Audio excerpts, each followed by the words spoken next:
Thank you to Mbold, our partner in the 2021 Bold Open Innovation Reverse Pitch Challenge. And thank you to our main innovation disruption sponsors, General Mills and the Minnesota Department of Agriculture, as well as our social media and chat sponsors, Schwann's Company, and our event sponsors, CoBank and Bremer Bank. Welcome to the 2021 Bold Open Reverse Pitch. It's great to have everyone with us today as we look at innovation across the protein space. I'm excited to be here and participating in our third Bold Open. This idea started back in 2018 between Mbold and AURI with the goal of elevating key challenges in the food and egg space and inviting the best minds in the world to collaborate with us in finding solutions and scaling innovative ideas. AURI has been working for over 30 years to advance food and agricultural innovation ideas and to develop new products and bring them into the commercial marketplace. We work with producers, entrepreneurs, small businesses, large businesses, and universities, and many others to take their ideas and develop those innovations to drive new demand opportunities for crops that are produced in the state and across the region, as well as livestock and agricultural products. Meanwhile, Mbold is a new coalition of CEOs and C-suite leaders from Minnesota's globally leading cluster of food and agricultural businesses, research institutions, and nonprofits, working together to accelerate practical solutions to climate and more sustainable pathways to addressing the growing demand for food.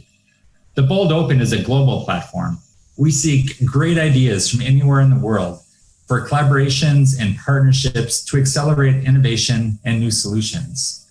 For this year's challenges, we've already had website views of the challenges from over 70 countries in nearly all 50 states. All challenge providers this year are based in Minnesota or have a large presence in Minnesota, but many of them have a global reach in their food and agricultural sectors and industry, either purchasing ingredients from around the world, having physical assets, or having a customer base in many different countries around the world.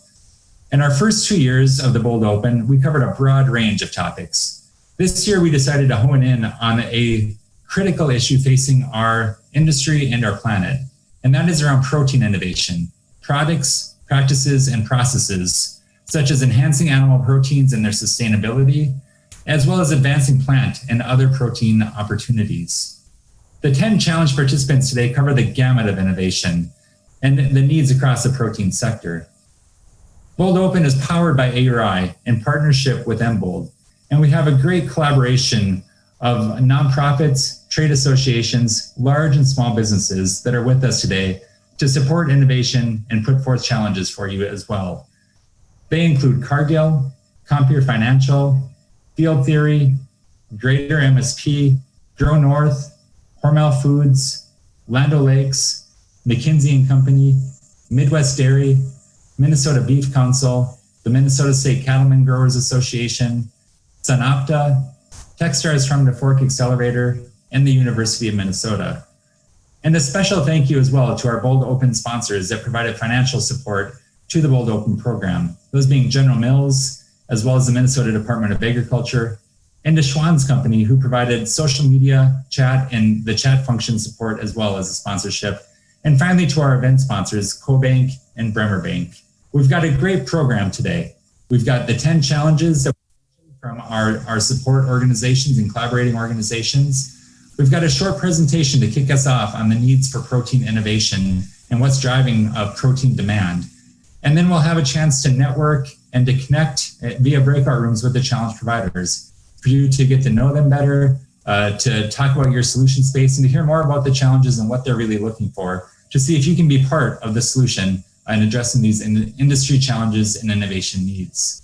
With that, it's my pleasure to turn it over to Rod Hebrink, who is the CEO of Compeer Financial and a leading member of Mbold's Executive Council. Rod? Well, good afternoon, everyone, and welcome. As Shannon mentioned, I'm Rod Hebrink. I'm President and CEO of Compeer Financial, and I also serve as the CEO champion for Mbold's efforts to drive innovation and entrepreneurship in food and agriculture. And I'm excited that Mbold is partnering with AURI to bring you the Bold Open today. Mbold formally launched last year with a mission to accelerate practical solutions to the major challenges that are facing food and agriculture specifically in areas of climate change and strategies for feeding a growing population in more sustainable ways. Embold is a CEO-driven coalition and an initiative of the Greater Minneapolis-St. Paul Economic Development Partnership. Our members include General Mills, Cargill, Target, Schwann's Company, University of Minnesota, Compeer Financial, McKinsey & Company, AgriGrowth, Land O'Lakes, Ecolab, Grow North, Greater NSP, and of course, AURI, your co-host today. Embold members have a global reach. The coalition members source products from more than 100 countries and reach consumers in over 125 countries. The annual revenue among Embold members collectively exceeds $250 billion per year. Compeer Financial itself manages over $25 billion in assets focused on food and agriculture and rural economies as a member of the Farm Credit System, serving farms, agribusinesses, and rural businesses across Minnesota, Wisconsin, and Illinois. Compeer also participates in private equity funds through the rural business investment companies to advance innovative efforts on farm and across agricultural supply chains. Embold is working in several key areas: soil health and water stewardship on agricultural land, efforts to create a more circular economy for flexible packaging film, which was our challenge in last year's Bold Open. Areas such as growing and engaging talent in food and agricultural industries, fighting food insecurity, and catalyzing innovation and entrepreneurship. You can learn more about Embold's work in these areas by visiting embold.org. Food and agriculture are facing challenges like never before, and we'll need to innovate faster and better to meet that challenge. We're glad that you're with us today to explore new ways to collaborate and to enable practical solutions in the protein space to get to scale. At Compeer, we believe innovation is critical to both maximizing our potential and to helping farm families succeed.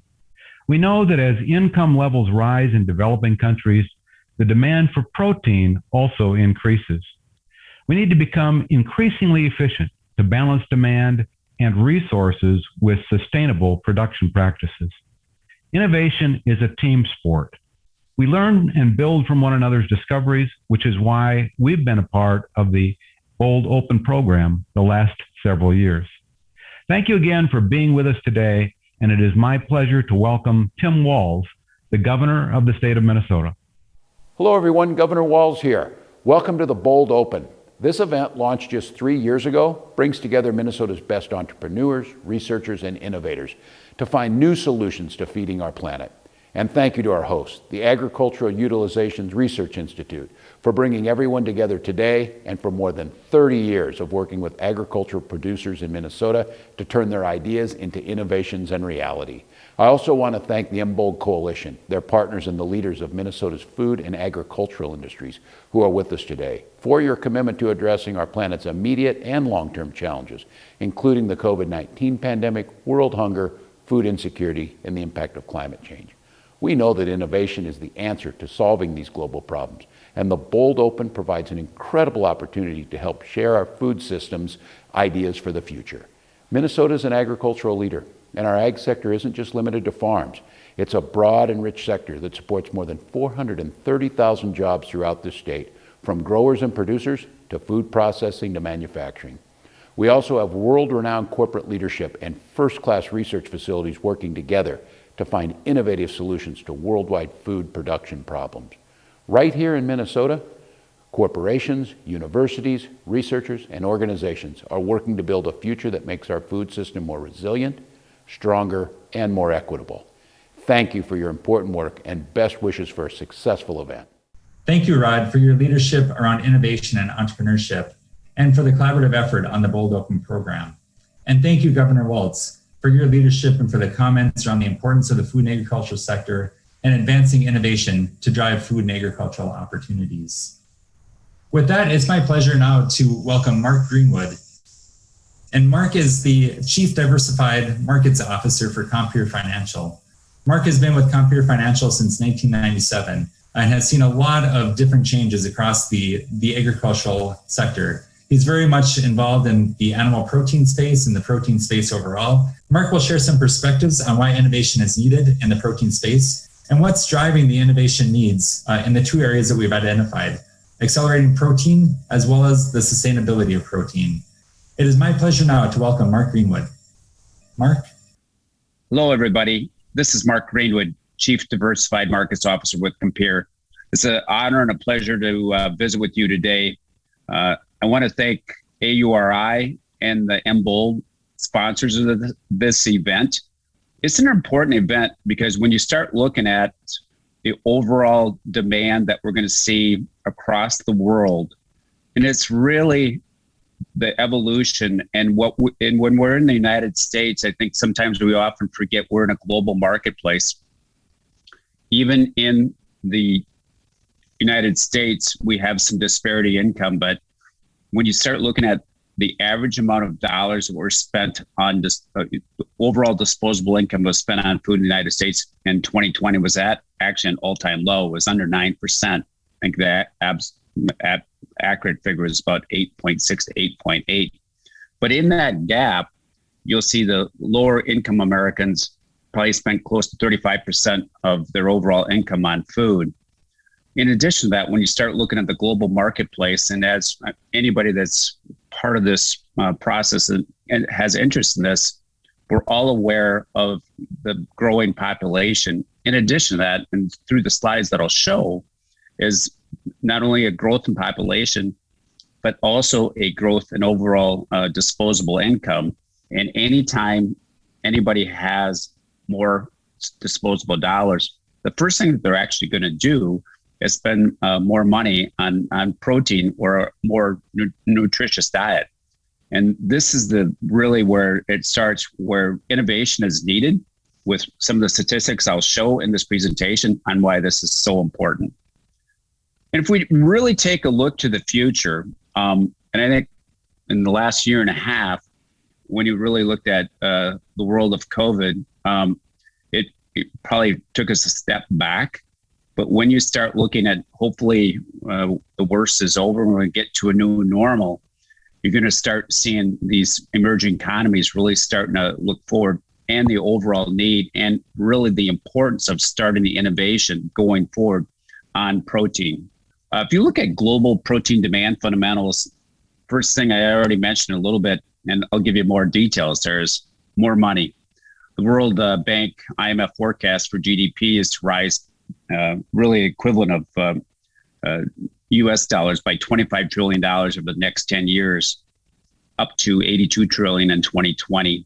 And the other thing you talk about is more people. Annual growth over the next 10 years in the world population is 73 million more people each year. In the emerging markets, and you'll see some of the below on the lower end of the slide here, you got Mexico, Brazil, Chile, and some other countries as well, is emerging markets, is 20 million more people per year. And think about those countries as a glowing global middle class as well. Asia, you have an extra 25 million people per year, and Africa, an additional 35 million people per year. If you kind of continue to go down this overall statement, you have this rising global middle class in 2019 grew by 54 million per year, really from the time of 2011 till 2019. The other thing that, and we do a fair amount of work with a representative, it's called Global Agri-Trends, and he does a wonderful job on kind of putting data together. And this is something he compiled from FAO, UN, IMF, and the World Bank. There's an uncanny correlation when you start looking at this from 1970 to 2019. There's really a 99% correlation. As people have more disposable income, they spend more money on food, which is it's a really interesting statistic as well. And this really takes a look at from 2020 to 2030. You see the little bit of dip, and really when you look at last year was a very interesting year for all of us, not only in the United States but globally, where we actually saw a drop in GDP.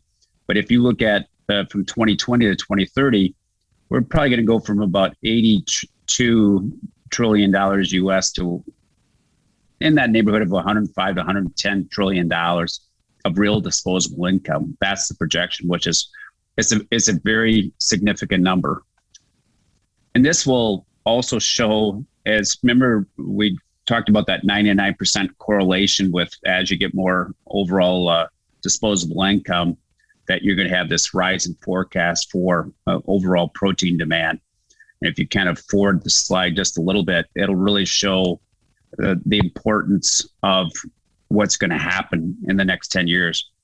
27 trillion more US dollars, more GDP over the next 10 years is going to create demand for an additional 78 million metric tons of more beef, pork, and poultry.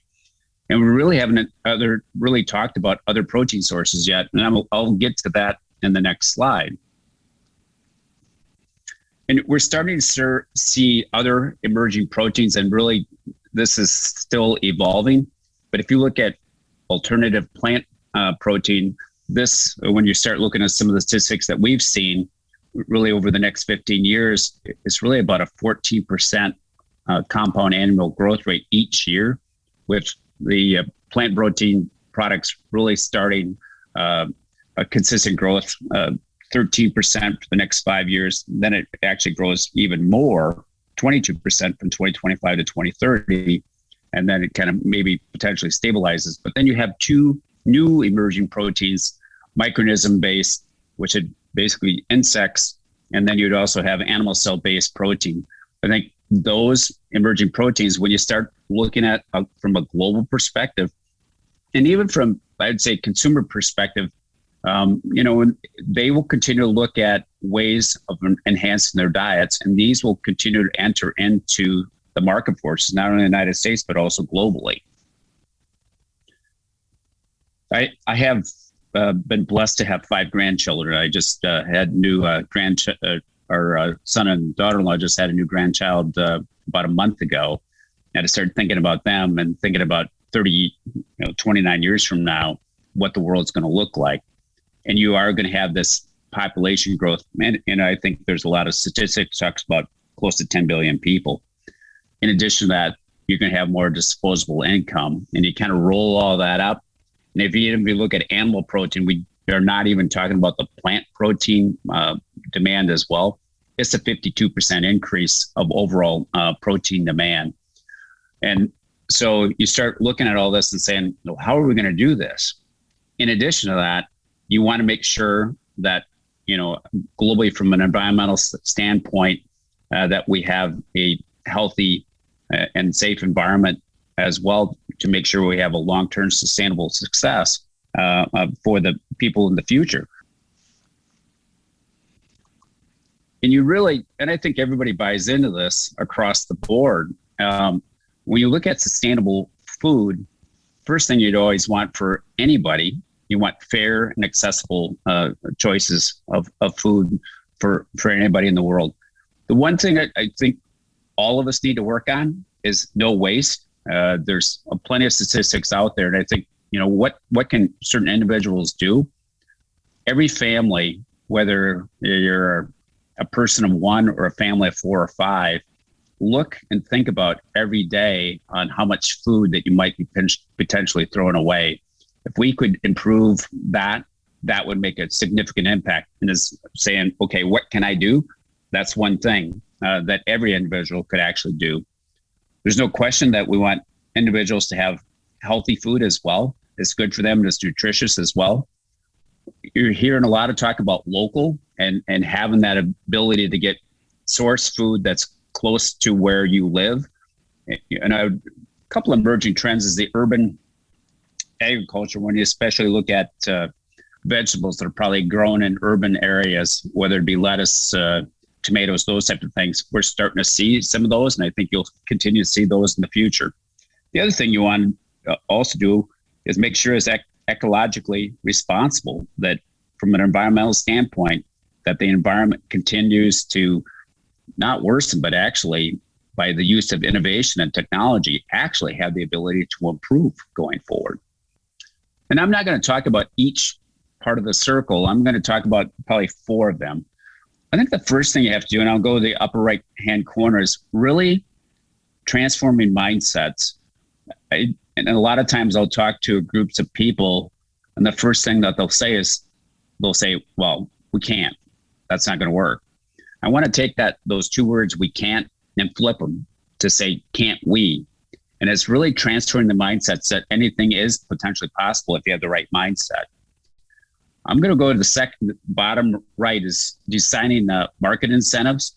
And this really goes to the fundamental piece. If you want to continue to kind of go back to when we looked at the overall sustainability slide previously, is there has to be market incentives for people that are raising these types of food to potentially not only change their practices, but also spur innovation along the way so they can continue to grow more innovative ways of producing protein.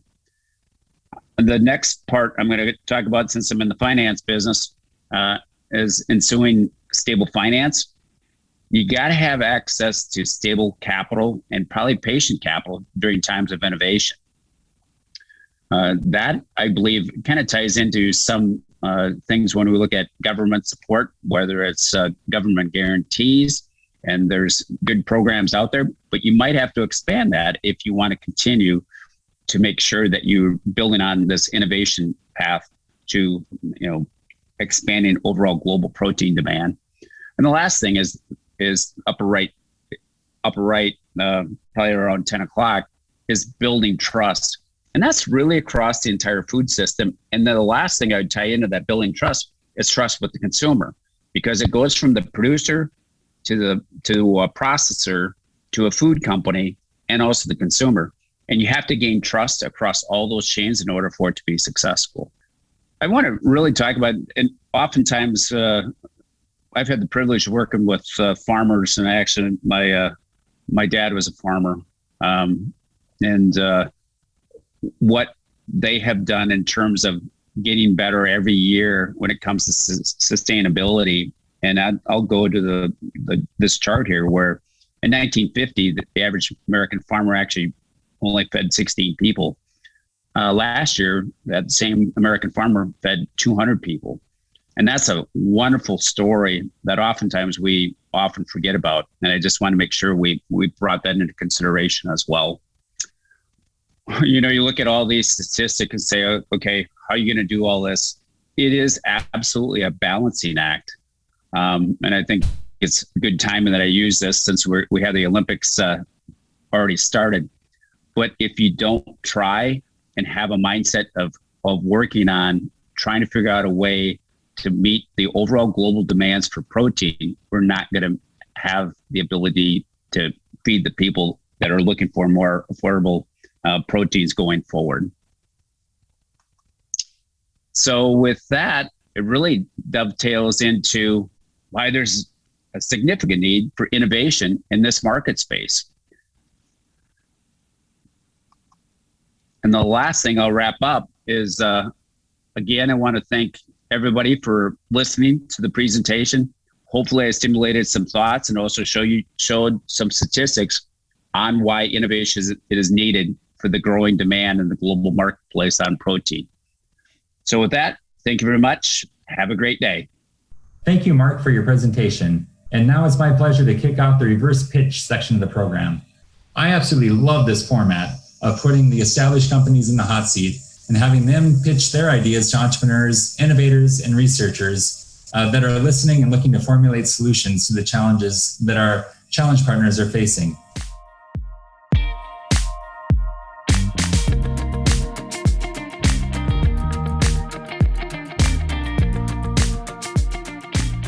Hi, everyone. My name is Donna Niles, and I'm on the Growth Ventures team for Cargill Protein North America.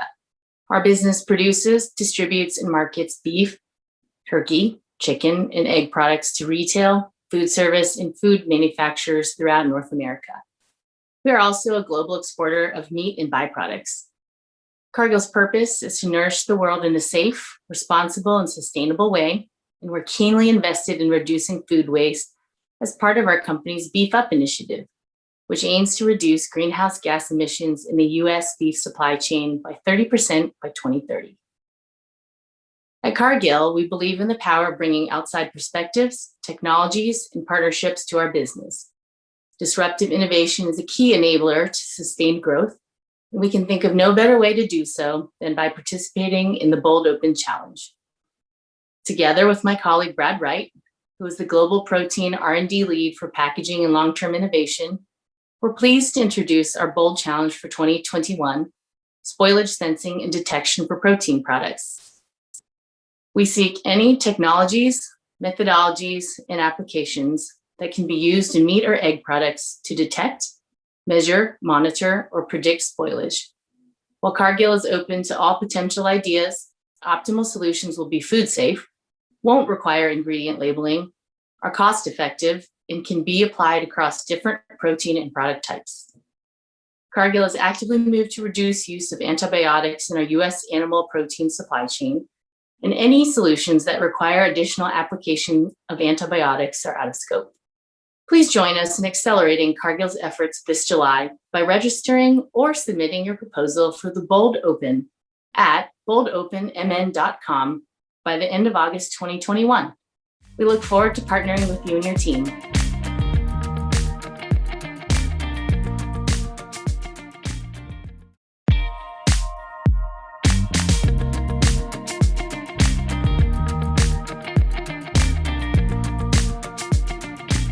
Welcome. I'm Jason Gu with Compeer Financial. I'm a senior innovation and strategy consultant.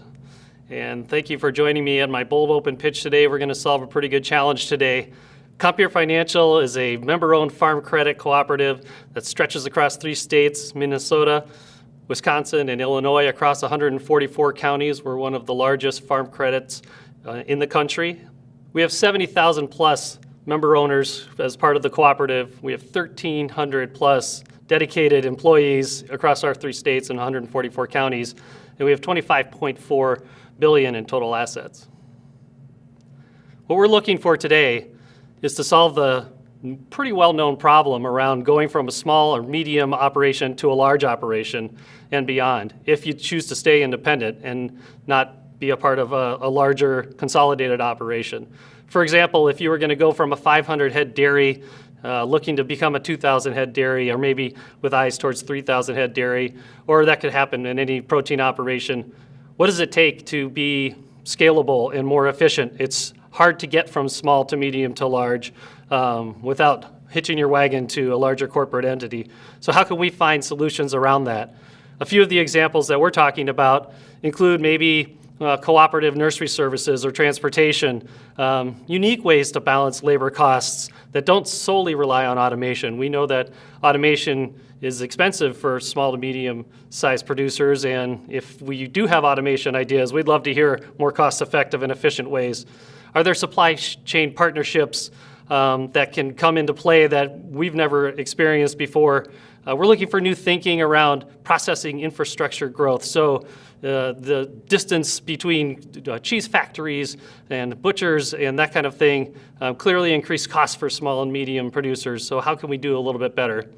Mentoring and networking, we'd love to learn from the mistakes of the past faster and more efficiently. So how can we pull that together and make that more available for producers who are pretty busy running their operations? And finally, the last example I want to bring up is talking about things like digesters and anaerobic abilities to use the waste that is produced by these farms. We know it's easy if you have a large operation. It's much more cost effective. You probably have a little more wherewithal to pull it off. But if you're a small and medium producer, are there other new ways to be able to monetize and put that footprint back into the world? So what we're seeking is to connect all of these unique and efficient original innovations that scale protein operations so that we can achieve sensible growth in a world of rapid consolidation, if that's your choice. The stage of the company, we're looking for things that are a little farther ahead than just ideation. So development that might be looking for validation or some kind of proving ground or pilot space, or something that's already been deployed commercially that we would love to introduce our clients and customers to. What we're not looking for are individualized point solutions that don't reduce time, labor costs, or risk management. So we're not looking for one-off ideas. We really want to look for an operation that represents a whole systems approach. So thank you for joining today. I really appreciate you helping us think about ways to help small and medium producers grow.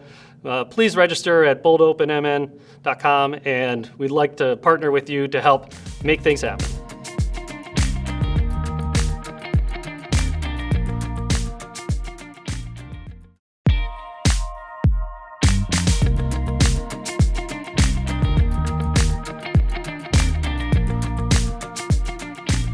Hello, I'm John Strophus, the founder and CEO of Field Theory. I'm very pleased to be invited to this Bold Open Challenge and excited for all the innovative thoughts and proposals that we'll receive. Field Theory was founded in 2017 as a wholly owned brand of Minnesota Hemp Farms Incorporated. We were founded with a specialty focus on producing food-grade hemp seed grain. Since 2017, we have expanded into other specialty crops, direct trade growing contracts, and also retail products, consumer packaged goods. We focus on regenerative ag principles, upcycled foods, and improved nutritionally dense foods having simple ingredients. Field Theory now grows, processes, and markets many specialty ingredients to large food brands across the United States. We also have retail products which are marketed directly to consumers online and through traditional food grocery distribution. One of the bulk ingredients and consumer packaged good products that we offer is hemp protein powder. We sell these in concentrations up to 50% protein density. Currently, this product is made using a mechanical separation process only. Higher protein concentrations above 50% with a goal of 80+% are difficult to achieve mechanically without significant yield reduction. Most protein isolates today use traditional solvents, hexane, ethanol, and related spray drying technologies. These systems are effective, but they're very expensive to install from a capital perspective. They require large scale to provide an ROI in many cases. They're also potentially undesirable for many of our natural product buyers who have solvent toxicity concerns. So our open innovation challenge to you is to start from hemp seed press cake that is traditionally green in color with a naturally occurring protein level of about 28%. How can we achieve protein concentrations of 80+% without the use of traditional solvents? In scope for this challenge is to achieve an 80+% protein isolate that's light in color, smooth in texture, pleasant to the taste, not bitter. Also in the process, we would ideally like to recover additional oil from the powder so that we can use that in our pure oil products. Overall, we're looking for no solvents or very limited solvents that we can describe to consumers and our bulk manufacturer partners as a clean label or simple ingredient without any toxicity risks. Thank you again for including us in the Bold Open. We're very excited to receive all of your submissions and collaborate together on the ideas that we receive from you.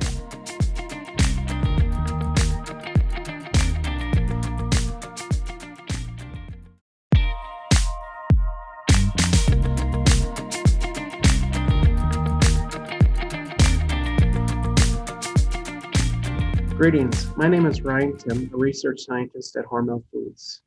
Today, Hormel Foods is seeking solutions and partnership strategies to explore and deploy non-traditional protein sources in turkey, chicken, swine, and cattle feed.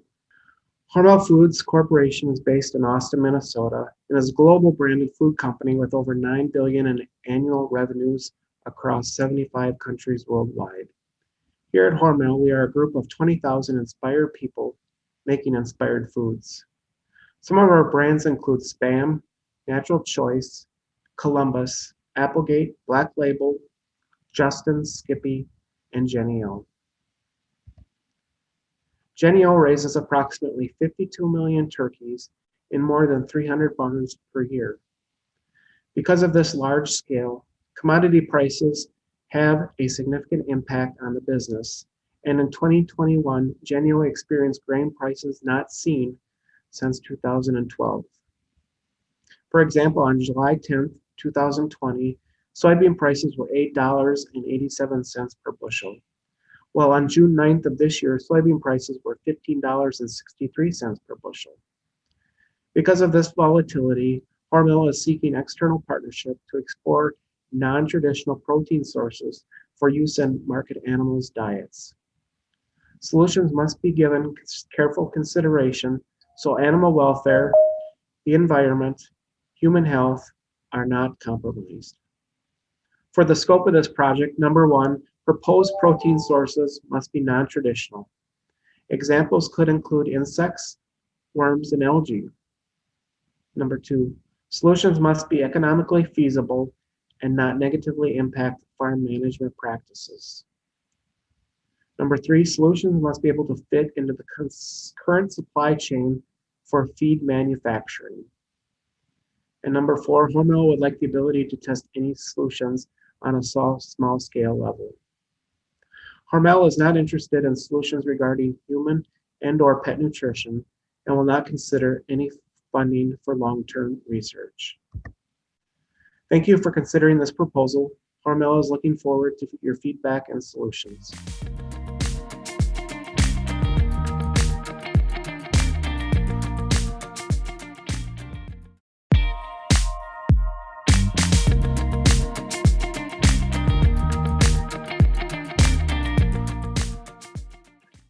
My name is Justin Potts, and I work for Land O'Lakes. And Land O'Lakes' submission this year for the Bold Open 2021 is enteric methane reduction. My role with Land O'Lakes is I am the Senior Manager of Dairy 2025, and I have responsibilities on-farm sustainability and animal care efforts within Land O'Lakes. And one of the biggest challenges that we are faced with is working with our producers to reduce their greenhouse gas emissions, lowering their carbon footprints on their farm. And one method that this can be achieved by is by reducing the amount of methane that is produced by a ruminant animal and the rumen. And this is the challenge that we have established for the Bold Open, is to find a feed additive that is already approved for use in animal feed that can significantly reduce the amount of enteric methane. For a little bit of a background on why this is so important, is about approximately 30% of the total carbon footprint from a dairy farm comes from the production of enteric methane emissions by the dairy animals. If we can reduce this enteric methane, it can also be beneficial to the beef industry as well as with any other ruminant animals included in that. We are looking to partner with CPG companies to help develop this.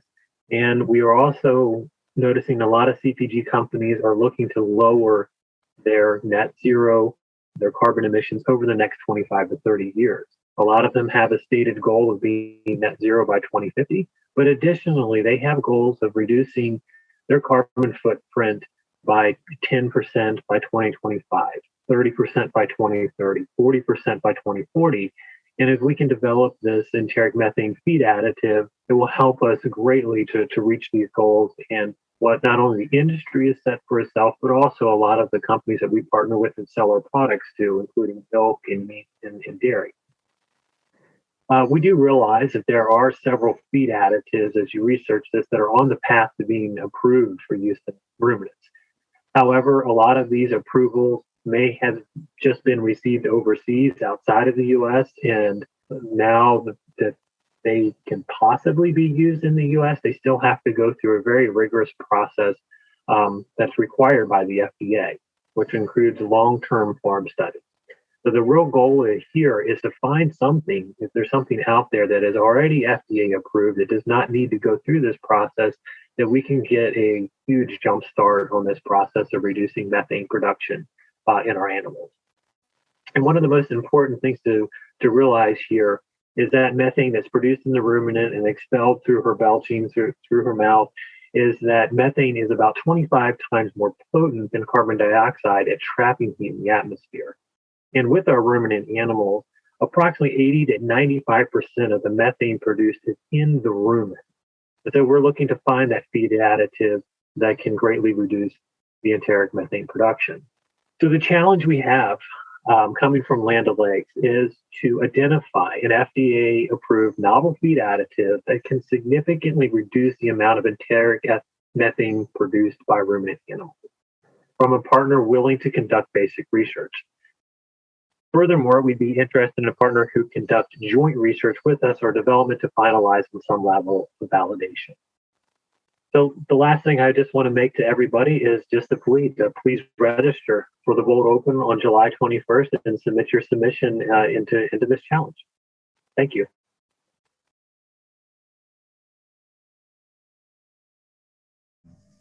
And now we'll take a break from our challenges and engage in a few polls to test your knowledge about protein and share your insights with us.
And now let's get back to our final 5 pitches.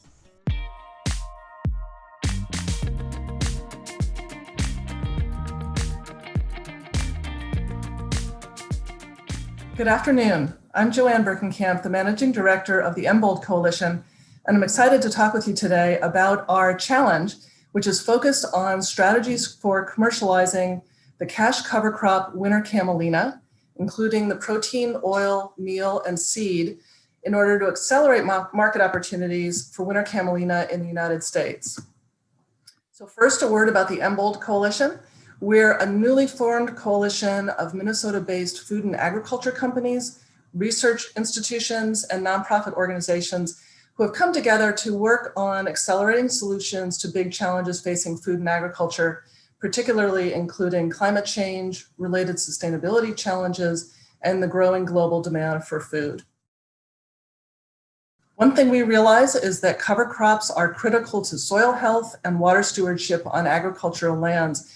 So MBOLD is partnering with the Forever Green Partnership at the University of Minnesota to look at opportunities to commercialize cash cover crops, particularly winter camelina, with the aim of helping it reach scale. So we're looking at the 3 pieces that you can see here on the screen: market opportunities for winter camelina, strategies for de-risking production and incentivizing production for farmers, as well as improved breeding for winter camelina, as well as the identification of partners in the middle of the value chain, from the farm gate through to initial processing, to help us create a value chain that really can hum here in the upper Midwest. So we're seeking applications for different winter camelina components, including the seed, the protein isolate, oil, and the meal. Now, for our members, food and feed applications are the closest to home. So those are top priorities for us. We also welcome input on the use of winter camelina in bioplastics and biofuels. We're also seeking strategies for innovative processing techniques that can help overcome some of the challenges of using winter camelina on a commercial basis.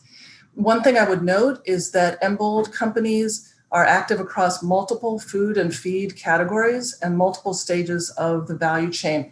So our intention with this challenge is to cast the net broadly, and we welcome a wide variety of product application ideas. Secondly, we're also looking for some additional input on things like breeding research, particularly with regard to agronomic traits like earlier harvest dates for winter camelina production, as well as research that would enhance camelina's nutritional quality, its shelf life, and other functional properties. We also welcome research on the carbon footprint of winter camelina and the products that are made from it. If you are a supply chain enterprise in the upper Midwest and you may be interested in managing the production, aggregation, cleaning, primary processing, or marketing of camelina, seed oil, meal, or protein, we would love to hear from you. Lastly, we welcome a market assessment of camelina products and market opportunities around the world. So thank you so much for your time, and we look forward to hearing from you.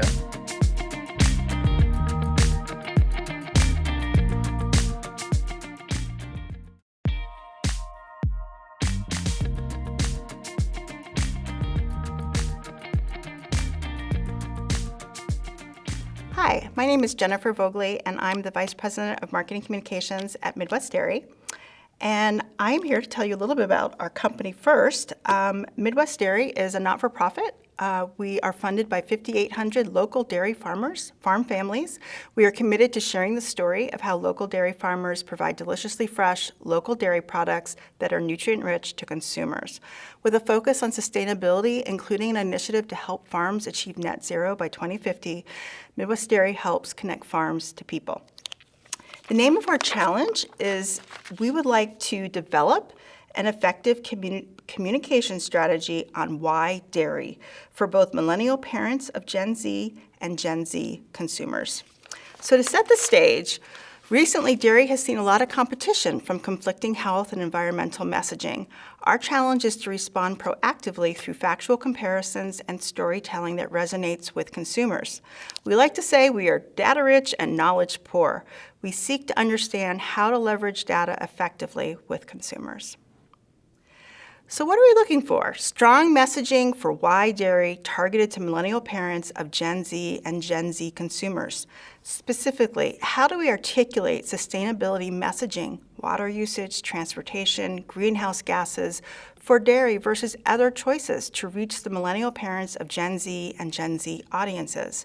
How do we explain the connection between dairy nutritional facts and modern health and wellness trends that include immunity, calm, relaxation, energy, and digestive health? And we also need you to help us evaluate the quality of various protein options available for millennial parents of Gen Z and Gen Z consumers and share that information effectively. Finally, we would love to know what are the best channels to articulate our messages to reach millennial parents of Gen Z and Gen Z consumers. Our desired outcome, a communication plan, what, where, when, and how, that resonates with skeptical millennial parents of Gen Z and Gen Z audiences in the Midwest region. We hope that our research partner will understand the research that is available, evaluate the credibility of that research with our target audience, recommend possible remedies for any gaps, and develop ready-to-use messaging and an action plan for our target audience. And with that, I invite you to register for Bold Open at boldopenmn.com. Thank you.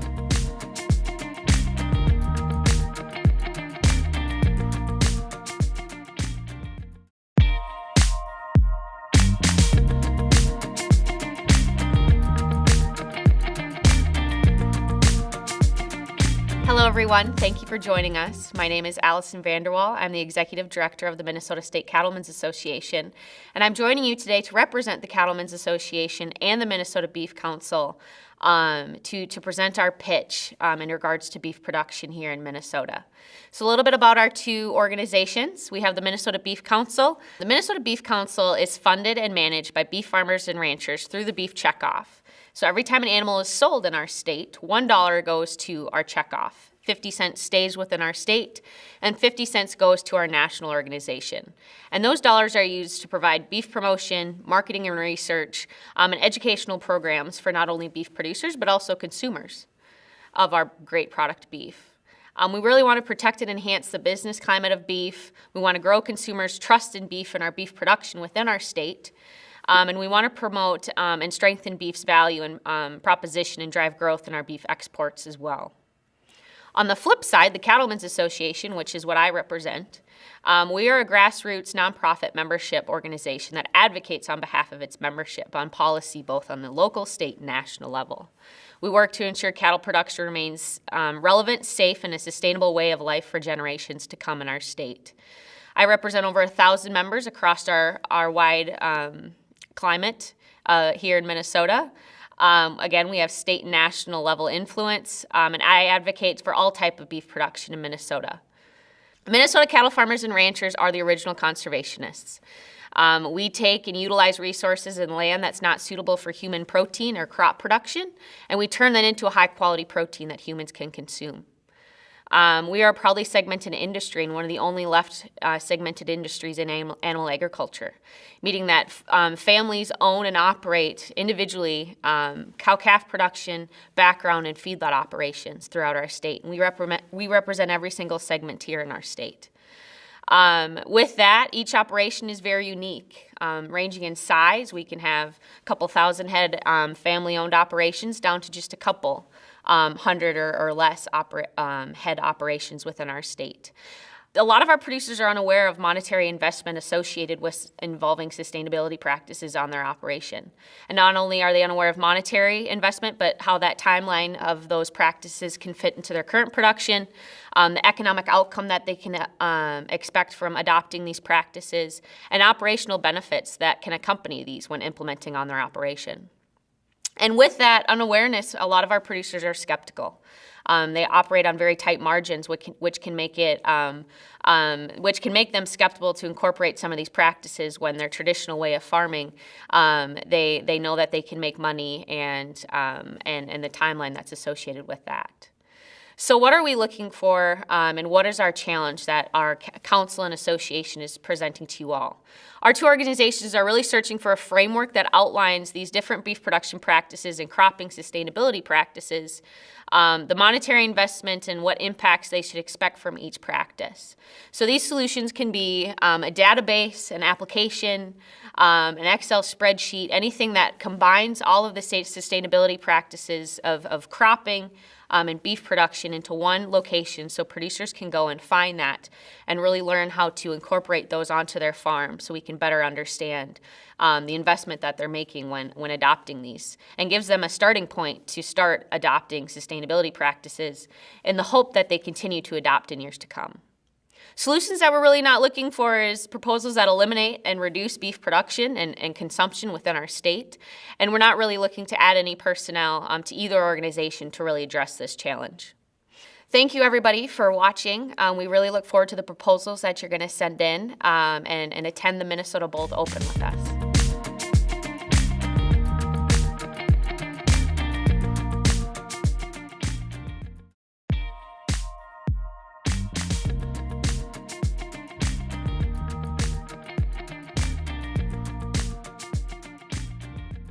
I'm Laura Coble, and I'm a Senior Marketing Manager for Plant-Based Ingredients at SunOpta. So we're currently seeking partners to help us commercialize and launch products using fully upcycled oat byproducts. As a global food and beverage company focused on sustainability, we are looking to bring oat byproducts, specifically our new ingredient Oat Gold, to market in new and exciting ways. We're currently seeking partners to help us commercialize and launch products utilizing this versatile upcycled oat protein. SunOpta has spent over 2 decades in the manufacturing space for plant-based ingredients such as innovative beverage bases, plant-based proteins, and fiber powders. With all the recent growth in plant-based food and beverage spaces, this has led us to expand our capabilities and capacity specifically focused on our oat-based production. So oats are being utilized across several plant-based categories, and it is the fastest plant-based milk segment. It's known for its neutral taste and credibility as one of the most sustainable plant-based beverages. And the result of all this increased oat-based production is more Oat Gold. So with that, I'd like to introduce you to Oat Gold. It is a completely upcycled ingredient. This neutral tasting, smooth powder oat protein is made using byproducts from our oat-based manufacturing process, and it has a wide range of food applications. So some attributes of this Oat Gold: it's fully upcycled, it's ready to eat, it's free of all major allergens, it's available in conventional and organic. We can do vegan, non-GMO, kosher, gluten-free, and most importantly, it's high in protein and a good source of fiber. As far as potential product applications, we've experimented with a lot internally. We can do plant-based dips and spreads. We can do baked goods, baking mixes, savory snacks, cookies and crackers, plant-based chocolates, sweet treats, nutritional beverages and smoothies, and protein and fiber blends. So really the options are pretty endless. We've fully commercialized Oat Gold, and we are just ready for partners to help bring it to the masses.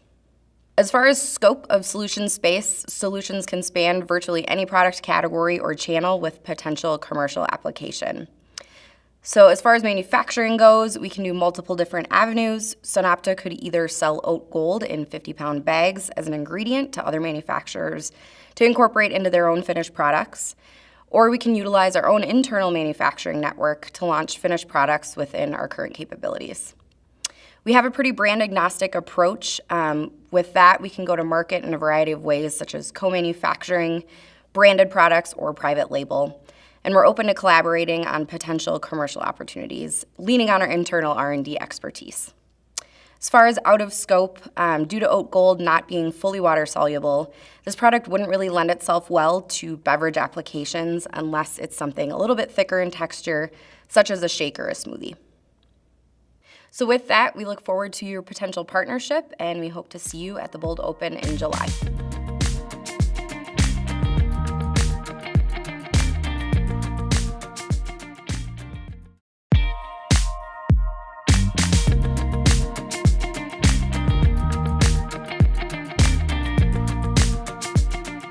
Hi, my name is Ben Swanson, and I'm a scientist of food and nutrition for the Agricultural Utilization Research Institute, or AURI.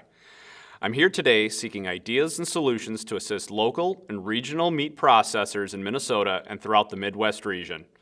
AURI is seeking new and innovative approaches to overcome bottlenecks and gaps within the local and regional meat processing supply chains. AURI is a nonprofit research institute focused on assisting businesses with value-added opportunities as well as creating new products and processes that utilize Minnesota and regionally grown commodities. We accomplish this by applied research and development, hands-on scientific assistance, and through our AURI Connects program in our focus areas of food, co-products, bio-based products, and bio-based renewable energies. This past year, COVID-19 shut down several large-scale meat processors and drove consumer demand to smaller, local meat processors. This shift highlighted a need to improve and enhance the capabilities of local processors to meet demand. Through an internal stakeholder review, AURI found that there exist bottlenecks and gaps in the livestock and meat processing industry that impede the growth of some meat processors, and we are here today seeking solutions to free up the bottlenecks and close those gaps. Through AURI's stakeholder review, several areas were highlighted that caused delays in the process due to limited throughput at sites or to processors not having the capacity at all. Some of these areas that were noted were slaughter capacity, carcass hanging space, refrigerated or freezer space for cuts or finished product, workers for general cutting, processing, and packaging operations, distribution of product, and general consumer retail assistance. Through the stakeholder review, we found that these gaps and bottlenecks are primarily caused by some form of logistical or financial constraints. Some processors don't have the physical space to expand their capacity, and the financial hurdle to upgrade their existing facility or build an entirely new one is just too great. Recently, mobile slaughter units, large trailers that have been retrofitted to house all the tools and equipment needed for an on-site slaughter at the farm, have gained popularity as a lower-cost entry point for expanding slaughter capacity.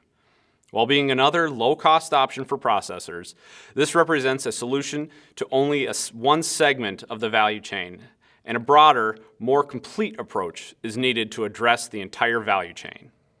With this in mind, AURI is seeking new and innovative approaches to overcome bottlenecks and gaps within the local and regional meat processing supply chains. We are interested in actionable concepts to advance collaborative or cooperative approaches that help overcome key issue areas to help expand investment and create a more efficient and competitive local livestock processing value chain from producer to consumer.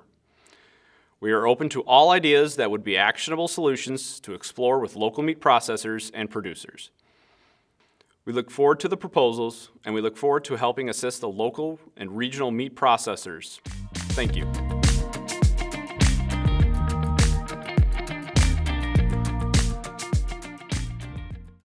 Thank you to all of our challenge providers for highlighting innovation needs in the protein space. It's our third year of conducting the Bold Open, And we've seen great solution space come through during our first 2 years. We've seen new business partnerships created, new collaborations, relationships, NDAs that have been signed, and pilot programs that have been launched. Over the past 2 years, it's been a great advancement in terms of solving some of these innovation challenges that we have through greater ideation and connecting to ideas from around the world. We hope that you found one of the protein innovation challenges today compelling, and that it'll drive you to submit a solution space through the portal. The portal will be open until the end of August, and you can access it through the boldopenmn.com website. We'd love to see your ideas come in and see how we can create some new opportunities and really accelerate some solutions to these challenges that are facing our industry. Thank you again to our challenge providers and to our financial supporters, General Mills, the Minnesota Department of Agriculture, Schwann's Company, Bremer Bank, and CoBank for your support of advancing innovation in the protein space. And with that, it's my pleasure to turn it over to Joanne Berkenkamp from the MBOLD Coalition for some closing comments. Thank you, Shannon. On behalf of the MBOLD Coalition and all of the Minnesota-based entities that put forward challenges today, I'd like to say thank you for being with us. We know that innovation is key, and we know that we can do it better when we do it together. If you'd like to learn more about MBOLD, please check us out at mbold.org and sign up for our newsletter. And if something today that you heard resonated with you and you have something to share, please send us a submission through the Bold Open website anytime up to our deadline of August 31st. So thanks again, and we look forward to hearing from you.